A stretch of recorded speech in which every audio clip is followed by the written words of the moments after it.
And welcome back. Hi. Episode 33 of The Horror Guys. The Horror Guys. And each week we look at 4 or 5 horror movies and give you reviews, discuss them, and we got a few little surprises in there once in a while. And we might have some spoilers, so if you want to see these movies fresh, you're warned that we might give away some points. Okay. Yeah. Before we tell you all these spoilers, we should probably tell you what we watched so you can decide. Mm-hmm. First of all, we saw the Universal Studios movie, The Invisible Agent, from 1942. Probably not the last, but it's the next in the Invisible Man series. There's more Invisibles to come. Yeah. There are. Yeah. I roll my eyes at Invisible Men. Yeah, a little bit. Yeah. Getting old. Hammer horror classic, X the Unknown from 1956, which is the secret Quatermass film. It's not the Quatermass that never was. Yeah, except it is. Yeah.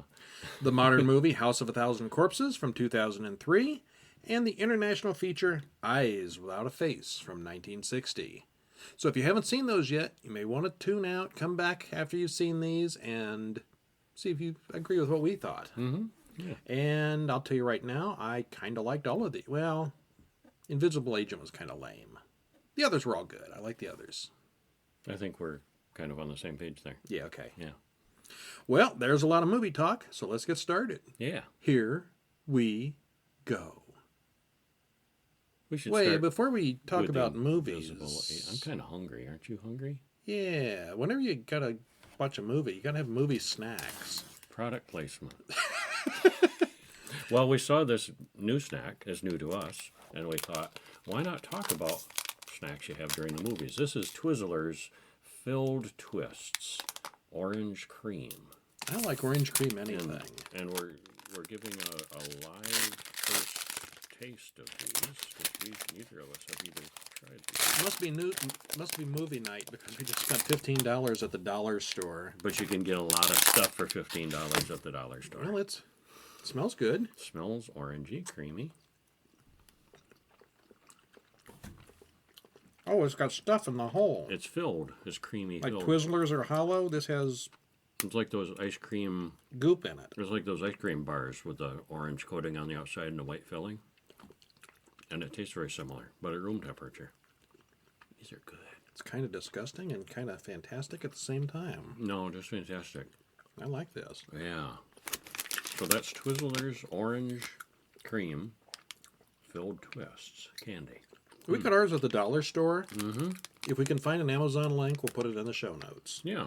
No. I think I give this a thumbs up. I give this a thumbs big up. thumbs up. Yeah. Probably beats that sugarless hard candy. I was skeptical because I'm not a real crazy about Twizzlers. I've never had filled black Twizzlers before. Black or red, but The filling is kind of interesting. These are good.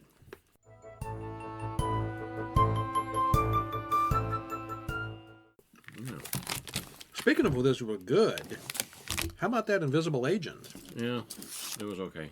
Yeah, pretty much. I'd rather eat Twizzlers. Well, they took a classic horror movie and kind of have a comedy sequel to it. You mean the Invisible It just Woman? seemed wrong. You thought this was more comedy? Yeah. Yeah, I thought this was more adventure drama. Yeah, sort of. Well, before we get ahead of ourselves, Wasn't horror. Directed, horror, sure. no, directed by Edwin L. Marin, written by Kurt Siodmak, same guy who wrote all the other Invisible things. Stars Ilona Massey, John Hall, and Peter Lorre. And the leading lady, the love interest, got top billing over the star, which might tell you something about the quality here. Yeah. 1 hour, 21 minutes. Oh, and this is from 1942, if we didn't say that earlier. Nice and sharp and clear and, good, Really good looking quality. for black and white, yeah. Yeah.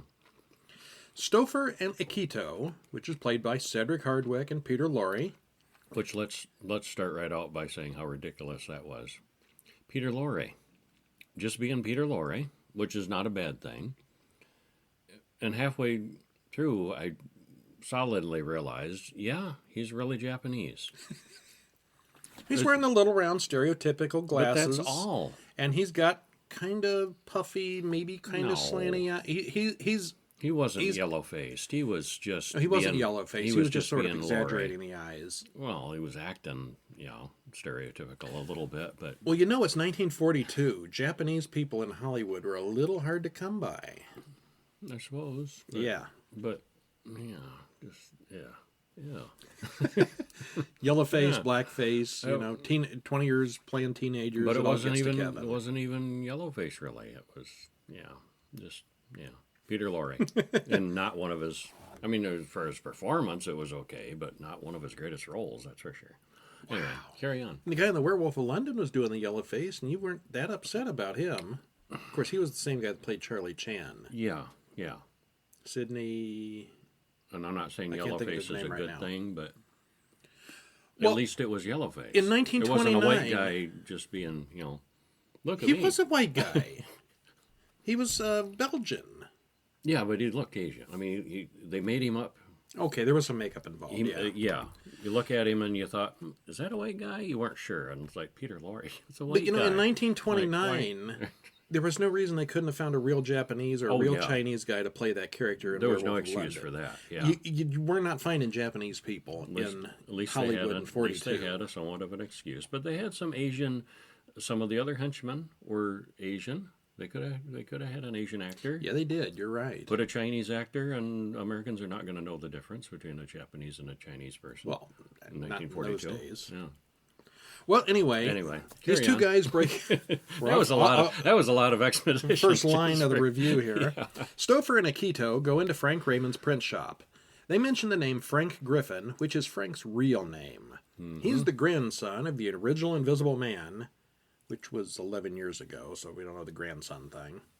But they claim that they know that he still has the invisibility formula. Mm-hmm. He claims he doesn't have it, so they search the place. They threaten to cut his fingers off if he doesn't tell them where it is. But he distracts them and escapes. When Frank goes to the police, the U.S. government now wants the formula as well, but Frank refuses to give it to them. And apparently they've known for a while that he's really Frank Griffin and probably has the formula. Because apparently this is a secret to no one. Yeah. World War II then breaks out, and he changes his mind, but only if he can be the invisible agent. Give you my secret if you let me be the boss. And he's instantly qualified to be an agent. The government debates this for all of 20 seconds. Yeah, and then he's a paratrooper and a secret agent. And he's a good paratrooper and secret agent. All of a sudden, yeah. Yeah. Without any training, without any... Well, I mean, you could be pretty good at it being invisible, but being invisible doesn't mean you know how to jump out of an airplane in the middle of the night. All of a sudden, yeah. Over enemy territory where they are shooting at you. Mm-hmm. So they send him straight to Berlin to learn all the secrets. Mm-hmm. He takes the formula, parachutes out of a plane over Berlin, and undresses on the way down. Injects himself before he jumps on the plane and becomes invisible on the way down, which was a pretty good special effect. Yeah. He's taking his clothes off, and he's invisible. The clothes are leaving. The Nazis see him come underneath. down, but they can only find an empty parachute. Mm-hmm. He then steals a Jeep and drives to Berlin. He meets up with his contact, an old coffin maker, who sends him across town to meet Maria, his real contact. Her boyfriend, Carl, from the High Command, shows up and treats Maria to dinner. And Frank, too, although he doesn't realize it at the time. Until the food starts disappearing. Where's your chicken, Carl? And he can't find it for some reason. Well, and he's immediately sweet on her, and so he's giving Carl a hard time, which you can do when you're invisible. And it's very, very comedic and kind of slapsticky as he's baffling Carl, with all the various champagne tricks and chicken and bones and I saw the spy side of it. You saw the comedy side of it. Yeah. Well, anyway, he brags about his conversation with Hitler, and the Fuhrer wants to attack the USA, and he's even set a date for the attack. Throughout the meal, food and drinks keep spilling on Carl mysteriously. Carl gets mad and leaves, and Frank puts on a robe and then covers his face in cold cream. He then passes out on her couch. Carl goes to see his boss, who turns out to be Stouffer, who we'd seen before. Mm-hmm. He tells about his strange dinner, and Stouffer doesn't seem all that surprised. Meanwhile, Maria wipes Frank's face clean and takes his clothes off, but he's still asleep. And still invisible, so there's nothing to see, even though he's naked. Presumably, she didn't take any liberties with this sleeping naked man in her room. No, she wouldn't do that. No. And if she did, we wouldn't see it. I didn't see nothing. No. Stouffer comes in and mentions that he's awaiting a secret file on the American invasion, telling this to Maria, alone in the room. Mm-hmm. Frank follows him out. It's clearly a setup since Stouffer knows about the invisibility. Stouffer confronts Frank in his office, and they start a fire, and the room fills with smoke, but we still can't see Frank. Well, Frank starts the fire Yeah. to get away because he's locked in the room. Frank grabs the book with the spies' identities and goes down the fireman's ladder. He gives the book to the allies and then calls Maria again. Now, Baron Akita, Peter Lloyd, the Japanese man, calls on Stouffer and wants his book back.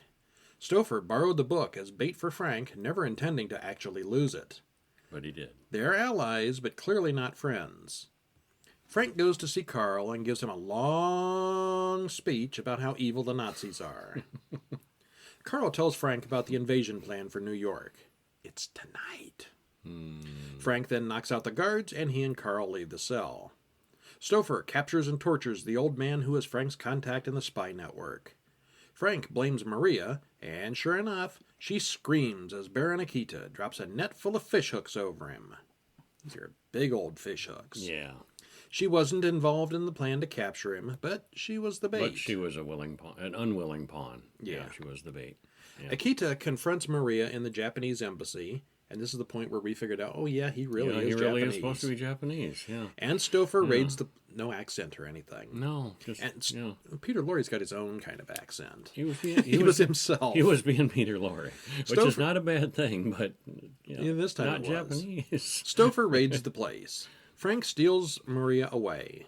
Baron Akita throws Stouffer across the room using karate and then stabs him to death. And Peter Lorre's like 3 feet tall, and Cedric Hardwicke's a full-size man, and he just whoosh, wires for sure on this one. Akita then clears the room and commits... It wasn't really him doing that? Yeah, probably not.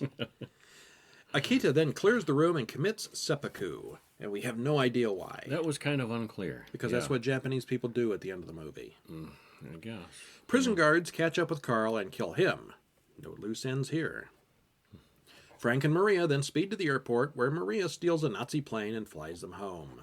Once they take off, they circle around, and Frank bombs the planes on the runway. The ones that are going to attack America. Very ones that night, yes. As they approach England, Frank has passed out again, and the Brits shoot at them, so Maria grabs Frank and they parachute out. Eventually, Frank wakes up and explains that Maria really was one of their agents. He smiles and laughs, the invisibility is worn off, and he's normal again. The end. Happily ever after. Except somewhere down the line, Frank mentions that he only has a couple vials of invisibility formula left. He doesn't really know how to make it. No. So at some point, this stuff's going to run out, right? Yeah, you'd think so. And what about him going insane eventually when it wore off? Because it doesn't normally wear off. I don't know. They've changed the rules on us again, They did change the rules, yes. Yes, they did. Consistency. Yeah, inconsistency. Yeah. The original Invisible Man and Invisible Man Returns were pure horror movies. The Invisible Woman was mostly a comedy, and this that one wasn't related. The Invisible Woman was a different scientist and a different process, and still Universal. It was still, but there are still connections, but yeah, that's not related to Griffin or anybody. Yeah. The Griffin family. Yeah. Yeah. This one is sort of an adventure story. I didn't see as much humor in it as you did, but it was there.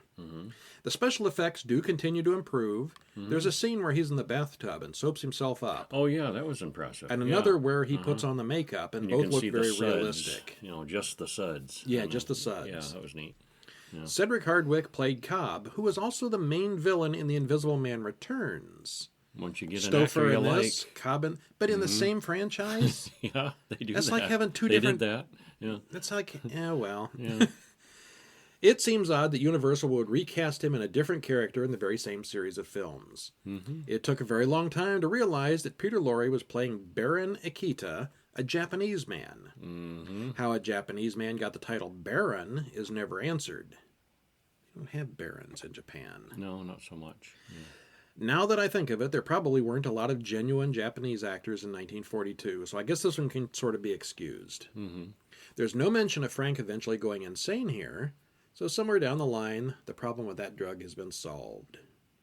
Frank's speech to Carl is clearly anti-Nazi propaganda. It certainly was. And since this was released in the middle of the war, that was a priority.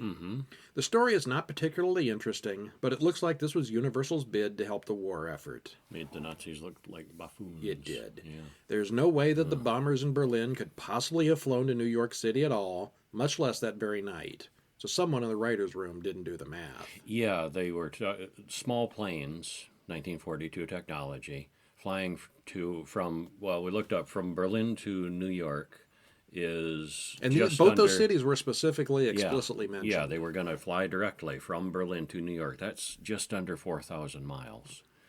And small planes max out at like 1,500. Well, these were big bombers, but still, They weren't that big, and no.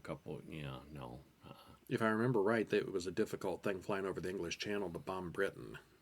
United States was not an option. Well, that was different issues. That wasn't that far. Fair enough. But distance-wise, I think there were other issues. But anyway, this was an absurd distance to expect in one continuous flight. And overall, it's a weird blend of adventure, comedy, and deadly seriousness in parts. Best line of the movie. Stouffer says, "Sign this document that says we didn't harm you." He tells the old man that they tortured. The old man says, "I can't. You broke all my fingers." And this was one of the serious lines. This was not a joke. It wasn't that serious. All right, well, what'd you think? I thought it was like a 3 or a 4. I didn't like it very much. Yeah. Well, it's a 0 as far as horror goes. There's no horror here. There wasn't a horror movie. For what it was, I'd go with 4. It was probably okay at the time because it was all... we still see movies today where Nazis are the bad guys, and they're usually over-the-top villains. These guys were, like you said, buffoons. Yes, they were. And you got to take it from when it was made. It was made during the war. Mm-hmm. Yeah. I think you can excuse a lot of this because of that, as you couldn't do the same thing with Nazis today because we know too much about them. Mm-hmm. Back then, they were the mysterious enemy that we had to beat. Yeah. Yeah. I didn't like it. It was not good. Yeah. But I understand it a little better. But yet it was included with the Universal... The Shock Theater group, Shock Theater group. Yeah.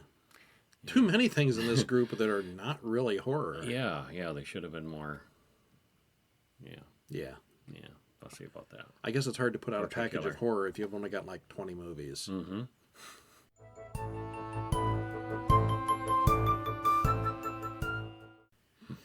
Well, over the past month or so, we looked at the Quatermass films. We looked at The Quatermass Experiment, Quatermass 2, The Enemy from Space or something. Mm-hmm. Quatermass and the Pit. Quatermass and the Pit, yes. Mm-hmm. And then we saw the series, the Quatermass series, too. We saw Quatermass 3, which was the 1979 miniseries. We haven't done a review on that one yet, officially. It's really good.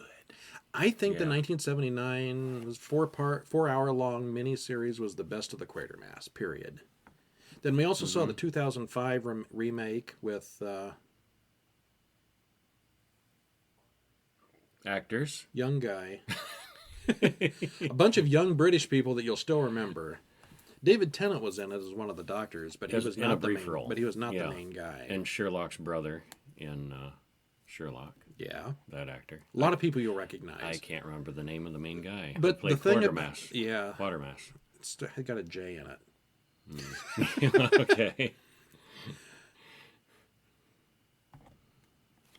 It was more... Well, they did it live. And that was the neat thing about it. It was live. That was neat. Knowing that they were on the air doing this live like a play. But the special effects were kind of Jason Fleming, yes. He was. Told you had a J on it. He was Quatermass. Yeah. But it was done live. It was all done in one take, live on TV. It was an hour-and-a-half movie. They moved from one scene to another with different characters. It was for a live performance. It was very well done. Mm-hmm. Yeah. As far as the story goes, it was the same story as the 1955 but not Experiment. Done as well. We made fun of the rubber monster in 1955, but at least they had a monster. Mm-hmm. In 2005, it was all in your head because live. Oh, it's incorporated itself into the walls of the building, and it's a big empty warehouse. So he gives a big long speech to the wall. So he's talking. He's literally talking to a big empty room. Okay, but anyway, we did not do official reviews of those. So anyway, here we are, X the Unknown. X the Unknown, which is not even a Quatermass film, technically. Quintermass. No. Now you're being goofy. Yes, I am. X the Unknown from 1956, directed by Leslie Norman and Joseph Losey, written by Jimmy Sangster, and stars Dean Jagger, Edward Chapman, and Leo McKern hour and 21 minutes. Now, this was written by Jimmy Sangster as Quatermass movie number 3, I believe. Maybe it was number 2. But the problem was that he forgot to check with Nigel Neal, Who was the creator of the Neal, character. who wrote the others. He said, no, that's and mine. he said, no, I'm the writer of those, and you're not the writer of those. And he said, no. So they took the script, they saw all the words where it names. said Quatermass, and put Crossed in those Royston. out and wrote in Dr. Adam Royston instead. So have you ever seen, like, Star Trek with all the characters' names, fan fiction, where they've changed all the character names? It's this. Yeah. Yeah. Was, After seeing the others, it was like obvious. Oh, it was obviously a Quatermass film. They just changed the guy's name. Mm-hmm. Yeah. Yeah. Soldiers are out practicing with their Geiger counters to find radioactive slugs for practice. The last soldier is out searching, and he finds some radiation that isn't supposed to be there. And it's getting stronger, and the ground is starting to shake. Of course, they're all just learning this stuff, so nobody believes him. Yeah. The mud starts to boil, and they all suddenly hear thunder. The ground opens up and eats the man. Well, he falls in. It doesn't really eat him, but yeah. Dr. Adam Royston, Quatermass, is building a device, obviously made with an erector set, that moves tritium samples. Some of it was literally. Oh, very clearly. The lab equipment. Have you ever seen one of those metal erector sets from NASA? And from they stopped making 1956, them in the 80s, I think. Yeah, they were around in 1956. Yeah. Yeah, it clearly was. Yeah, Maybe that was futuristic then. He's handling this super radioactive thing. He's standing behind a glass lead shield, and it's a little crane thing that goes across the ceiling, and a little arm comes down and opens a lid, grabs the sample, and brings it up and runs it across the room. And probably a completely legitimate device that somebody Yeah. made for the movie. Oh yeah, and it thought worked. it was just cool enough to use it. And it was cool because it was a working prop. But erector set. Yeah. And this thing moves tritium samples around and may be able to neutralize radiation. And that's what he should be working on his lab, not working on this thing. Mm-hmm. His boss then asks him to check out this thing that the army has run into, and he heads right over. Strange radioactivity. There's no radiation at all in the field where it was before, but some of the soldiers have radiation burns on them. I was just going to say, clearly radiation burns, so something's up. Yeah, they bring out the big equipment to figure out what happened, and all that's left is a deep fissure in the ground. Very deep. 2 young boys are playing in the nearby woods that night, and one boy, Willie, sees something horrible. He goes to the doctor in the morning and has radiation burns. And I just want to throw in that I thought that was a really effective scene because we don't see the creature. Mm-hmm. It's just from the creature's point of view and seeing the kid react to the creature. And I thought that was really effectively done. The other boy tells Royston where they went and where to go look. Royston checks out the old tower where the boy was injured, and he finds an old man cooking with a still. He finds the old man has a radiation bottle that should have been in his own lab, and it turns out his lab was broken into earlier that very evening. And the bottle is empty, and all the radioactive the thing that he was picking gone. up with the erector set was full of radiation. So deadly that it would kill you, within minutes if you pick it up. Completely. And the old man just picks it up, and he's like drinking out of it. Yeah, and Royston's freaking out. No. Like, no, don't touch that. And it's completely inert. Yeah. All the radiation from the tritium bottle has vanished. Mm-hmm. The door and the windows of the lab were barred, so how could anyone get in there? What happened to the not radioactive bottle? Yeah, it's all smashed. The lab's all smashed up, but everything was still locked. Yeah. Yeah. How did this happen? Inspector McGill from the police shows up to investigate the break-in. He wants to work with Royston to solve the mystery. Meanwhile, the little boy Willie dies. Mm-hmm. The radiation room in the hospital starts activating on its own, and the technician sees it. Oh, X-ray. It was X-ray machine. Well, they just called it radiation room in the hospital, but it was an X-ray machine. Yeah, and the X-ray, the radioactive source. Yeah, the power source. It melts the radiation tech like a wax figure. Yeah, which was a kind of neat effect. It was a wax figure, but still. Well, yeah. But they soon find that someone has stolen all the radium from the machine. Mm-hmm. Something is obviously stealing radiation sources. Royston suggests that the mysterious creature can assume any form at once and says that it came in through the air vent in liquid form. He's right, but that's kind of a big jump. Well, he's kind of just, he's like the monster expert. He's a very smart guy, and he's looking at what possibilities there are, and he doesn't say doesn't present it as this is what happened. He said, well, this is my idea, and if you got a better one, jump in and correct me. And nobody really does. And at this point, we haven't seen the monster yet. No. One of the guards at the field where this all started is killed that night. The other guard shoots the unknown creature a bunch of times before he's killed as well. Yeah, bullets don't Could have it any be coming effect. out of that fissure? It could. And going back to it at night Royston- after it feeds. Yeah. Royston believes an intelligent species from the center of the earth has evolved alongside humanity.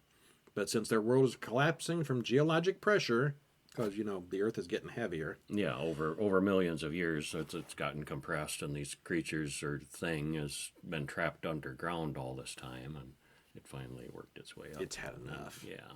But since their world is collapsing from geologic pressure, Wants they're being food. forced to the surface now. It's run out of radioactive goodies downstairs, so it's nice concentrated sources that it's homing in on up at the surface. Yum yums. Radiation monster gotta eat. Yum yums. Yeah. Royston wants someone to go down in that fissure and look around.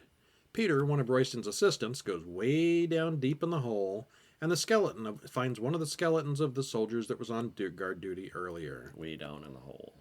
The Geiger counter suddenly goes crazy, and it comes after him. They That pull was him up, and he explains what he saw. Really good. It was a good scene. Yeah, you thought it was going to get Tense, him. and yeah, you and thought it it was. Yeah. The military then decides to fill in the hole with concrete. Problem solved. And Royston saying, well, Dug out of the center of the earth. 5 feet of concrete's 5 not feet going to of stop it. concrete's not going to matter much. And, Royston asks, how do you kill mud? That's all this is radioactive mud. yeah, basically it's cohesive. Yeah, mud over millions of years has become intelligent. Yeah. Royston is working on a beam that will neutralize radioactivity.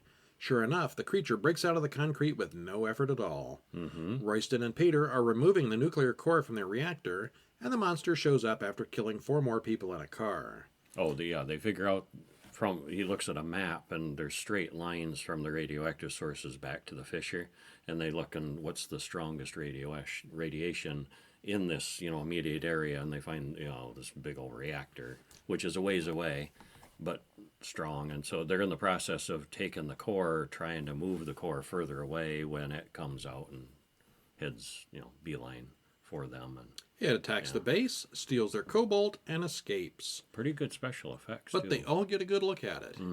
Yep. Blob. Yeah, the Blob. The Blob, yeah, before the Blob. Or was it after the Blob? The movie The Blob came out the following year. Okay, yeah. These guys may have heard about that and stole the idea, or maybe the Blob borrowed from this. It's very, very similar, very, very close together. The Blob ate meat. This eats radioactivity and kills people if they get in the way. But it's not The effect is the same. It's not primarily after people. It's a blob. But it likes the radioactivity. Yeah. They evacuate the area in the creature's path back to the fissure. This time, though, the creature takes a different path, which confuses everyone. They now believe it's heading for a full nuclear power station, which will plunge the country into darkness. Meanwhile, Royston has perfected his device to neutralize the radiation, but while testing it, the sample explodes. Little tiny sample, great big explosion. Yeah. What is this giant house-sized monster going to blow up into? Size of the grain of sand, and it blows up the room. Yeah, so Yeah. they're afraid what could go And- wrong? Like, well, maybe it was just out of sync, and they're like, okay, well, we got to try it. Like, they realize they don't have much choice. They got to try it. They think it was simply the scanners being misaligned and that it probably won't happen again. Yeah, probably. Probably. Yeah. They bring a giant set of scanners to the fissure and wait for the creature. They Set a lure it booby out of the trap. hole and turn on the scanners. Booby trap. Will it work? Will it explode and kill all of England? No, it just dies. It dies. Yeah. Happy ending. This was clearly written to take advantage of the Cold War's fear of radiation, which was a very common theme in the 50s. There's not much else to be fearful of here. There is some resemblance to The Blob, which came out the following year, in color no less. The version we saw was extremely sharp, obviously a restored edition, but still black and white. This was written to be the next Quatermass movie. Yeah, we've already been through all this. It went right onto the script. There were no changes other than the name. It had the same tone and mood as the other films, even though it's completely unofficial as a Quatermass movie. So if you see the list of Quatermasses, this may or may not be on it, depending on who wrote the list. Yeah. All in all, I think I give it a solid 7. I like that. Yeah, I liked it, yeah. Black and white takes away, but it was Well, it was a little good looking black and white. Yeah. Yeah. Yeah. Did we see? So I'd give that one the solid middle of the Quatermasses. Yeah. If you want to even throw it in there. Yeah.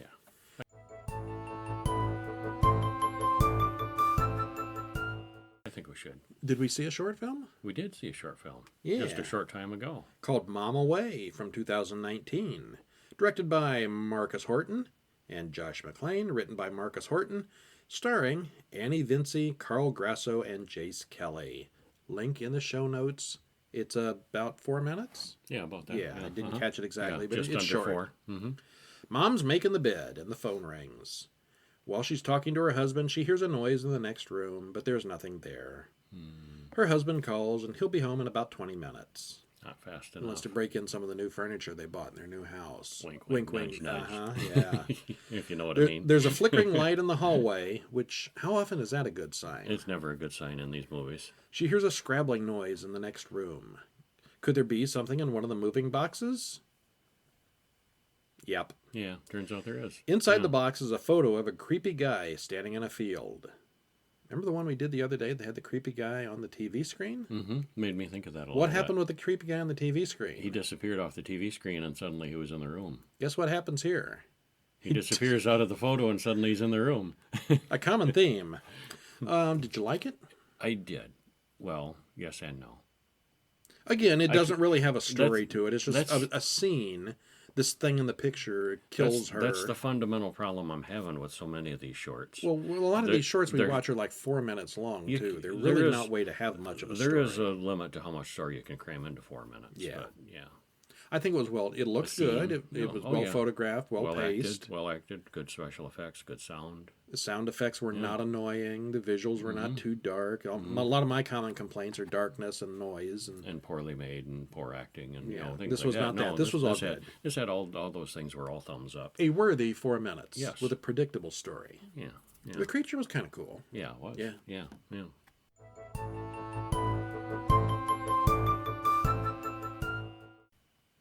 Speaking of kind of cool, we watched last week, what did we watch? The Devil's Rejects from 2005. Mm-hmm. And I think I liked it more than you did. Mm-hmm. It Yes, was, you did. I think the bottom line here was brutal, but it had some funny moments, right? Yeah. Okay. Yeah. Mm-hmm. And we both mentioned that we hadn't seen House of a Thousand Corpses. I had never seen The that. Devil's Rejects was the sequel to The House of a Thousand Corpses, so we watched them in the backwards order. Yeah. So this week was House of a Thousand Corpses. We liked Devil's Rejects enough, we decided we had to fit in the Thousand Corpses. From 2003, directed by Rob Zombie, written by Rob Zombie, stars Sid Haig, Karen Black, and Bill Moseley, hour and 29 minutes. Mm-hmm. So this was made 2 years before The Devil's Rejects. Yeah. Takes place in 1977. We'll get into the date a little more later. Overall, did you like it? Yes. I liked it better. Better than the second one. Yes. I was vaguely disappointed by the second one.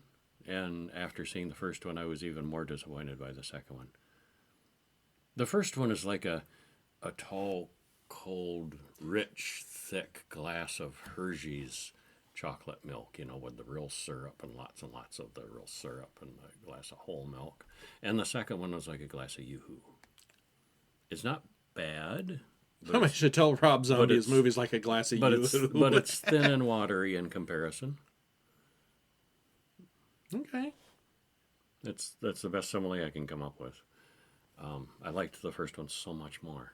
It had all the carnival-y madhouse goodness that I was expecting, and a lot more Captain. It was a lot more of a standard horror movie. A lot more Captain Spaulding being Captain Spaulding, and I liked it. Okay.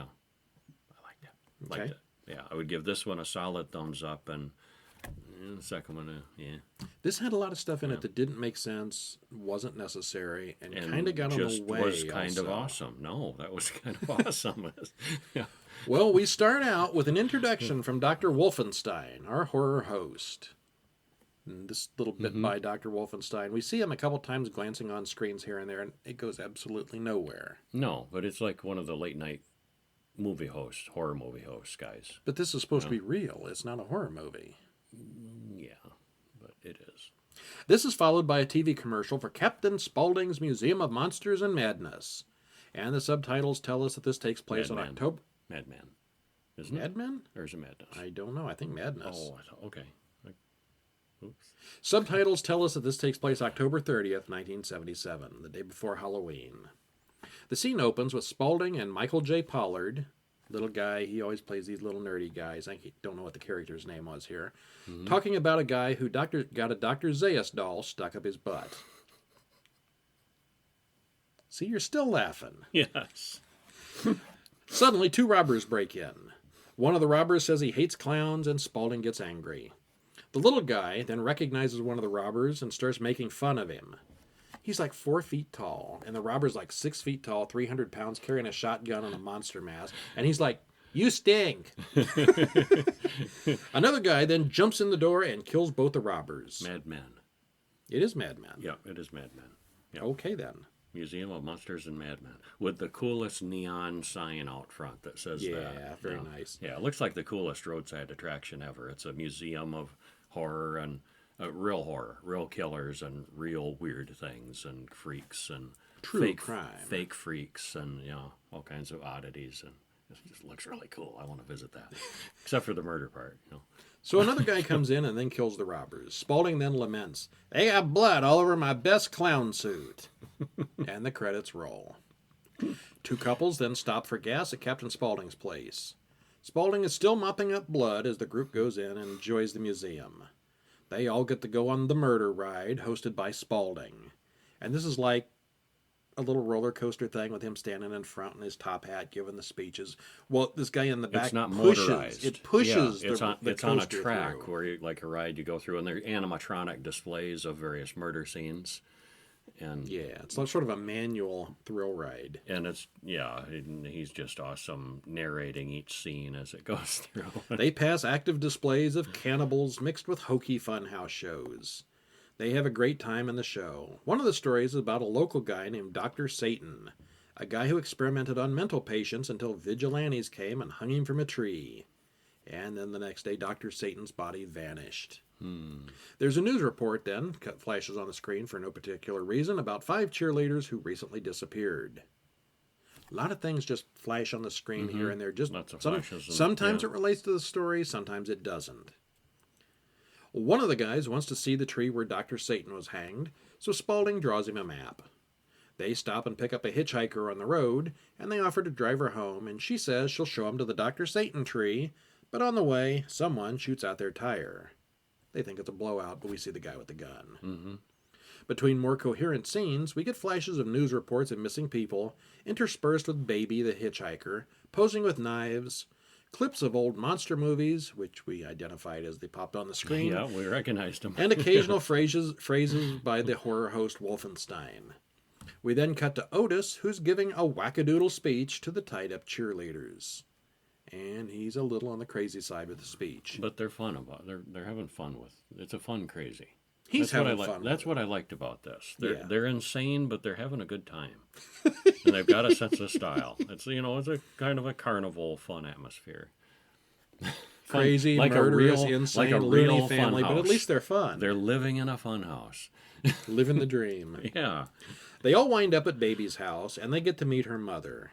She invites him to dinner, where they also meet Tiny, a huge disfigured man who wears a mask. He can't hear much and wears a mask because his father went crazy and set Tiny on fire. They all have to wear masks at dinner, and it's a truly awkward meal. One of the best scenes of the movie. Weirdest dinner party ever. Otis then joins them and brings in a pickled baby in a jar. "I brought the baby, Mom." Yeah, and she's like, "Oh, little baby." Oh, And she kisses the kissing bottle. the jar. Apparently, it was one of her unsuccessful.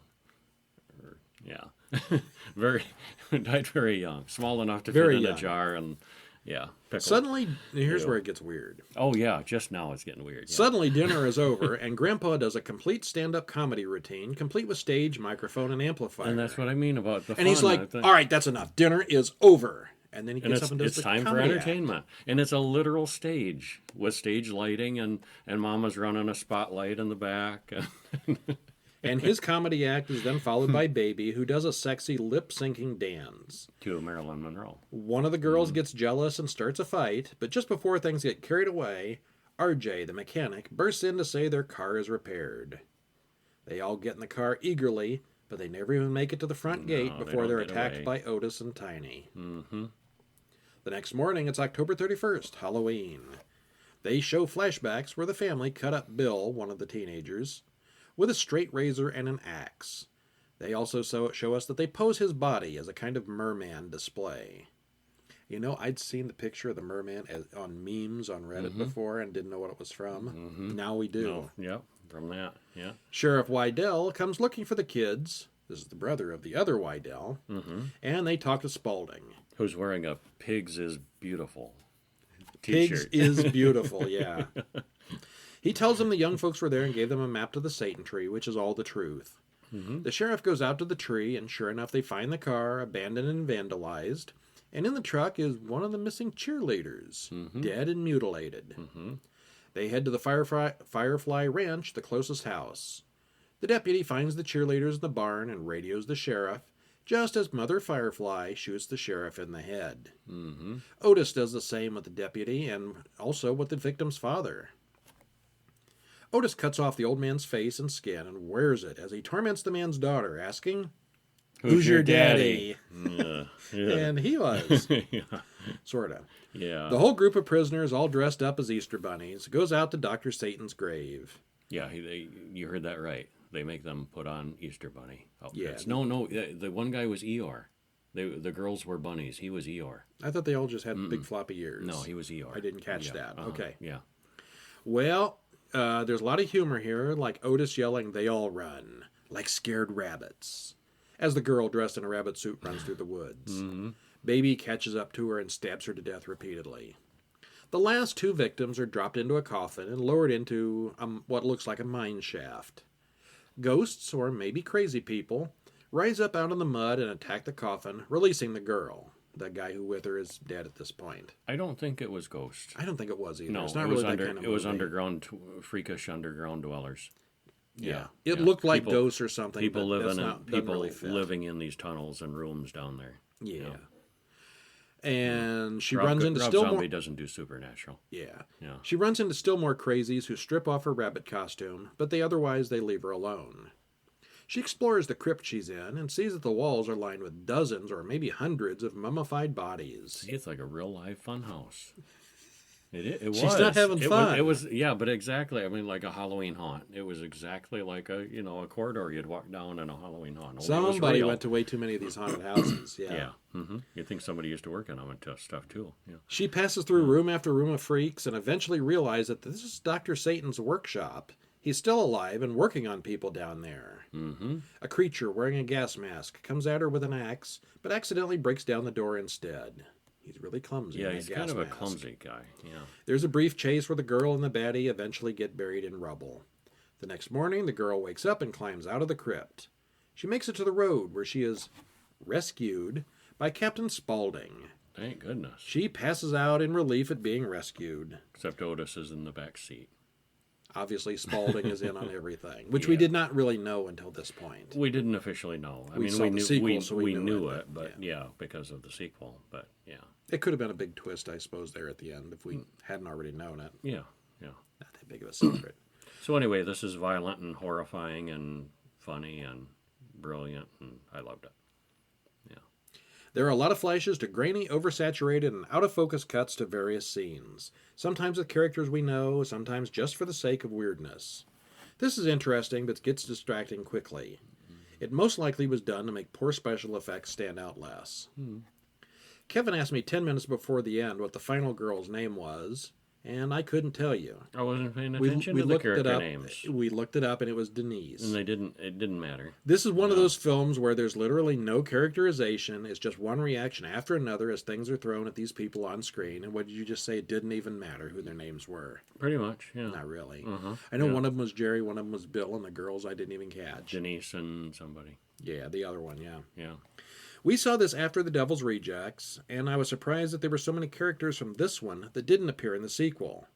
I expected a lot of the bad guys to get killed in this one because they weren't in the second one. No, that didn't really happen. Yeah, not so much. It would have been nice to see more of those characters, Grandpa or RJ or more of Tiny in the sequel. I realized Tiny was somewhat limited in The Devil's Rejects because the actor had died. Yeah. So, yeah, that Kind of hard to get him in there. Yeah, a little bit. This had a fairly straightforward plot line, some really good funny moments, and seemed to hit all the normal horror tropes on the checklist, with the sequel seemed to mostly just go for brutal, and only had a little bit of humor to it, although I still like the chicken scene. The chicken scene, yes, that's a good one. As a standalone film, a lot of it doesn't make sense. Paired with the sequel, it's a lot more coherent, but the two films are wildly unbalanced in quality. I'd still recommend them both, but there are definitely some issues here. Hershey's Chocolate Milk and Yoo-Hoo. Okay, Yeah. I'll go with it. Yep, that's the difference. They're both good. One's kind of thin and watery. Somebody should tell I should write that his movie was to thin Rob and Zombie watery. with that review of those two movies. I'm sure he'd appreciate that. Yeah, I'm sure he's heard worse. Yeah, probably. Yeah.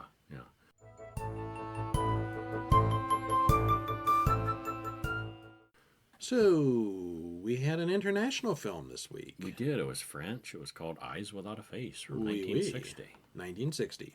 Directed by Georges Franju. Who never considered the film to be a horror story, but instead felt it was a tale of anguish, he says. I would call it a horror story. I would call it a horror story. Yeah, but he didn't. Written by Jean Redon and Pierre Boulou. Stars Pierre Brasseur, Alida Valli, and Juliette Maniel. 1 hour, 30 minutes. Amazon link for in the show notes for our affiliate link to pick this one up. Black and white. And you should. Black and white and subtitled. I would suggest, I don't know if there's a dubbed version of this, but get the subtitles. Go with the subtitles. Yeah. Yeah, it's worth it. Yeah. Music in this is kind of interesting, too. Yeah, it is. Yeah. A woman is And beware of, there's a U.S. edited version, and that was titled, for some reason, The Horror Chamber of Dr. Faustus, and there is no Dr. Faustus in the movie. No. It was a weird... They had a weird thing with the censors and the There's an operating room, but I wouldn't really call it a horror chamber yeah. either. But there's a U.S. version that's all chopped up, I guess, and probably has that title. Get the real French one. Get the original French in French with subtitles. Yeah. Yeah. A woman is driving alone late at night. There's someone asleep in the back seat, and the woman seems nervous. She parks next to a raging river. She gets out, drags the body down to the water, and throws it in the river. Wasn't asleep. He wasn't asleep. Yeah. Professor Genes... How do you even say that? Genesier? Genesier? Genesier. I French believe. people. Yeah, I think it was Genesier. Professor Genesier is giving a speech about tissue transplant. It requires too much radiation, and that kills the patient, so that doesn't work real well. Yeah, he's having a trouble with rejection. He's theorizing on how to make it work. So in their new attempts, they're going to rely on exsanguination, drain them of blood. He's clearly an expert on transplantation. He gets a phone call from the morgue, and someone mentions that he hasn't been the same since his daughter went missing. He needs to go identify the body. The detectives think the girl found in the river might be his daughter. Her face is missing, and the professor's daughter is known to have lost hers in an accident not too long ago, so the descriptions match. And at that point, I was feeling, in a good way, it almost felt like the story had started without us, and we were trying to catch up. Yeah. What's going on here? Yeah, totally. Yeah, it was very skillfully done, I thought. Only the eyes on this body are intact.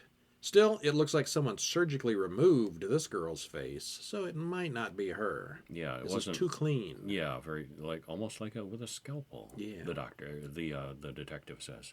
Yeah. The professor arrives, and the professor says it's her, Christiane.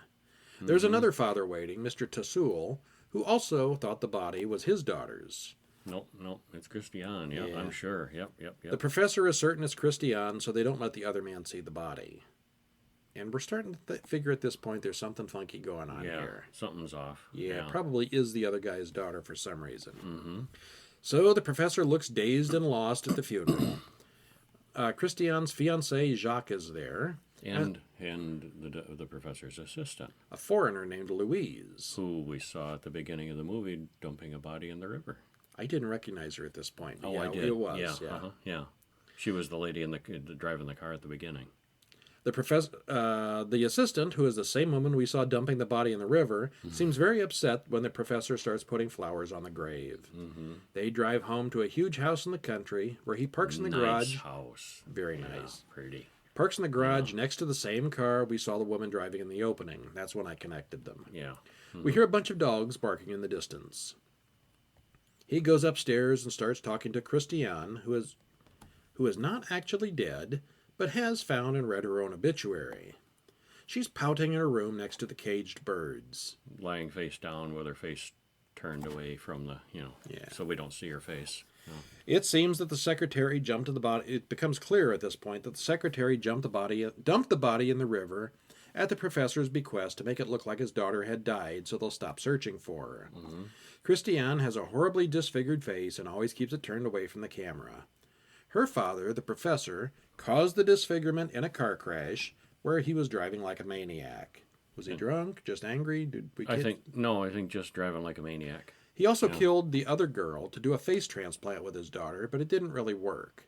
Yeah, she Finally, died. we She see died her after the face. surgery. She lifts up from the couch. Complications We see it's a thick plastic mask. And we'll have a picture in the show notes to take a look at that one. Mm-hmm.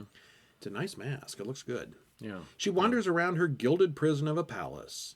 She can't leave, but she has the freedom to wander around the house. She calls Jacques her fiancé, but can't talk to him. She has become a secret. Mm-hmm. Meanwhile, Louise, the secretary, is out in town. Thinks she's dead. Scouting for more girls. She finds a young student, Edna, and tells her she's found a room to rent. They get into her car and drive to the estate, which Edna knows she can't possibly rent. Something's wrong. Mm-hmm. She hears the dogs barking and is afraid, but has no choice but to go inside with Louise. The professor plays along with the rent-a-room story for a while, and then he chloroforms the girl. Does this rag smell like chloroform? Yeah. Knocks her out quick. They carry the girl down to a secret lab behind the garage with a secret door and the works. Clearly it's a secret lab because it's got a secret door. And it's a full operating room. Yeah. Yeah. With the biggest scoop light you've ever seen over the operating table. Oh, yeah, it's got some good lighting. That was cool. A vintage 1960s technology. It was pretty cool. Christiane watches all of this from a distance. This time the professor is going to remove the entire face all at once, not in sections like before. He's learning as he goes, and he's improving. Yeah. Christiane goes into the lab and looks around. She goes behind the lab and finds dozens of large dogs in cages. They're trapped just like she is. Mm-hmm. Caged birds, caged dogs, caged girls. The metaphors are getting deep here. Mm-hmm. She takes the mask off and goes to see the new face, still on the donor. Edna wakes up, sees the scarred face, which we finally get to see. And I was a little disappointed. I was slightly disappointed. It was a little out of disappointed. focus and blurry. It was a little out of focus and blurry, but no, I was hoping that we would not ever get to see her. I think they could have gotten away with that. Yeah, I think they should have maybe. It's a little Phantom of the Opera-ish. I kind of felt like that was a weak point. Yeah. They shouldn't have shown her. Shouldn't have shown her, and if they did show her, they could have done a little better. Yeah. She sees the scarred face and screams. We finally get a look too, and yeah, it's pretty bad. Yeah. Clearly, Christiane is not against what her father is doing, as she doesn't make any attempt to help the girl. Later, they all go to the lab and the transplant procedure begins. The scene is a little slow, but it looks like serious surgery. The effects here are very good, possibly enhanced by the black and white film. Mm-hmm. When they remove the girl's face, it's a super creepy and well-executed shot. Yeah, Probably the highlight of the movie. Cut all around and cut around the eyes and kind of pry it off. And I had not seen this movie before, but really... the scene where they took her face off, I have seen that before. Oh, okay. Yeah, I hadn't seen that before. It was good for 1960 especially. Yeah. For a time before CGI, it was very realistic and very creative. Not CGI. Yeah. Yeah, you peel somebody's face off today, it's all computerized. Yeah. They took some time with this effect. Yeah. A man brings in an abandoned dog to the professor. Why does the professor collect stray dogs? He uses them for surgery practice. Yeah, for a while we couldn't figure out why. It's like got so many just dogs. like the sound of barking. No, they're surgery experiments. Yeah. Louise comes in and mentions that the surgery is healing well. Edna, the kidnapped girl, is eating and alive. She knocks Louise over the head and runs out. Face all bandaged up, but yeah, apparently they intend on not. I mean, they didn't kill the first girl on purpose, and I guess they intend on somehow. They don't know what they're setting going to do this at one this free. point. It's vague. Yeah, she's not dead, but she has no face, so She knocks Louise over the head and runs out, attempting an escape. She runs up the stairs to Christiane's room, and she jumps out the window to her death. Mm-hmm. Whether she fell or jumped, we're not quite clear on that. I think it was a suicide. Okay. Yeah. They take her body to the cemetery and put it in the crypt next to Christiane's corpse. Mm-hmm. Perfect place to hide a body in the cemetery. Edna's friend reports her disappearance to the police. She tells about seeing the woman with the thick pearl necklace, which we know Louise wears to cover up a scar on her neck. And that's a thing. Are you going to mention that later, too? Why she's so indebted to the professor. Why is she so indebted to the professor? Because he saved her face. He didn't, replace her face, but she was horrifically scarred and damaged, and he did a miraculous surgery. And she pulls up the beads. She's got a little bit of scars on her neck that she keeps covered all the time with a thick row of pearls. Not something that would permanently disfigure her, I wouldn't think, but it'd probably be an ugly scar. Oh, the scar down there was, yeah. But something about He'd her done face something was, to save her. Yeah, and so she owes him, and she's in deep and gets, The police look at her photo and realize the two missing girls look a lot alike. Could there be a pattern? We jump forward in time and see the professor, Louise, and Christiane sitting at dinner. The girl's face looks healthy, real, and normal. Yeah, not wearing a mask. Now, they say, it's time to get her a new identity. She starts wondering about Jacques, her former fiancé. The professor looks a little nervous after examining her. He admits to Louise that he's failed. We get a time-lapse collage of her new face rotting off. Her body has rejected the skin over the next few weeks. She calls Jacques and says his name aloud over the phone. Jacques. Yeah. And he recognizes the voice. And then he goes to the police, and then the police get another step closer to the professor, putting things together. Christiane gets depressed and asks Louise to kill her. To get one of those injections her father uses on the dogs when the surgery goes wrong. Oh, yeah. They're smart police, but it's a really thin case to go on, and so they can't quite put it together. Jacques goes to the police and tells them he recognized Christiane's voice on the phone. He hears about the pearl choker and immediately suspects Louise, telling the police that she always wears one. The police call in a girl, Paulette, who looks similar to the missing girls, and they want her to be bait in a trap. The professor performs a few medical tests on her, which are all negative, and she goes home from the hospital. Yeah, she fakes having migraines, so she gets into the professor's clinic. So the professor meets her, but as far as the police see, it doesn't come to anything. But, sure enough, on the walk home, Louise offers Paulette a lift. Yeah. Next thing we see is Pauline on the operating table. The police knock on the door and come asking for the professor as he prepares surgery. The doctor answers their questions, and they leave completely satisfied.